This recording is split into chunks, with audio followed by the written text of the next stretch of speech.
চরমনাই আমির মুজাহিদিন হযরত মাওলানা মুফতি সৈয়দ মোহাম্মদ রেজাউল করিম প্রতিষ্ঠা করেছেন। কেন? বাংলা দেশ সহ তাম দুনিয়ার মধ্যে যদি কোনো আল্লাহ বিরু আমার দেশের বিরুদ্ধে, রাসূলের বিরুদ্ধে, উলামাদের বিরুদ্ধে, মুসলমানের বিরুদ্ধে কেউ কথা বলে, জাতীয় উলামা মাশায়েখ কেরাম যেন এর পক্ষে কথা বলতে পারে, এই জন্য এই সংগঠন প্রতিষ্ঠা করছেন। ঠিক না বেঠিক জোরে বলেন? প্রিয় তৌহিদি জনতা, উলামা মাশায়েখ পরিষদের উদ্দেশ্য কি? আল্লাহ তাআলা সন্তুষ্ট। আসুন একটু পরিচিতি নেই।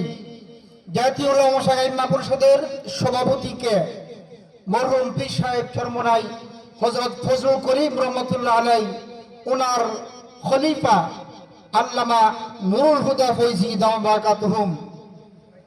জাতীয় উলামা মাশায়েখ পরিষদের সিনিয়র সহসভাপতিকে বর্তমান বাংলাদেশের অন্তর্বর্তীকালীন সরকারের ধর্মীয় উপদেষ্টা ডক্টর আফম আল্লামা খালেদ হুসাইন দাওয়াত বারাকাতুহুম।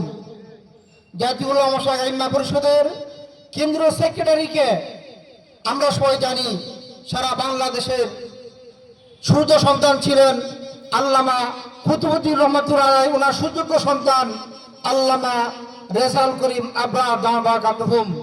এইভাবে আমাদের কেন্দ্রীয় কমিটি থেকে শুরু করে জেলা, থানা এবং মহানগর সহ ইউনিয়ন ও পর্যায় পর্যন্ত আলহামদুলিল্লাহ জাতীয় উলামা মাশায়েখের কমিটি আমরা গ্রহণ করতে পারছি। উলামায়ে কেরাম, আপনার উদ্দেশ্য আমি অল্প দু একটি কথা বলেই কথা সমাপ্ত করব। উলামায়ে কেরাম যখন মাদ্রাসায় যায়, তারা মাদ্রাসার শিক্ষক ও ছাত্র তার কাছ থেকে ইলম শিখে, কথা ঠিক না বেঠিক জোরে বলেন? উলামায়ে কেরাম যদি তাবলীগে যায়, দাওয়াত ও তাবলীগের আমির হো আলেম, মামুর হো জনগণ, ঠিক না বেঠিক জোরে বলেন? উলামায়ে কেরাম যদি মসজিদে যায়, আলেম থেকে ইমাম, মুক্তাদি থেকে মুসল্লি, ঠিক না বেঠিক জোরে বলেন?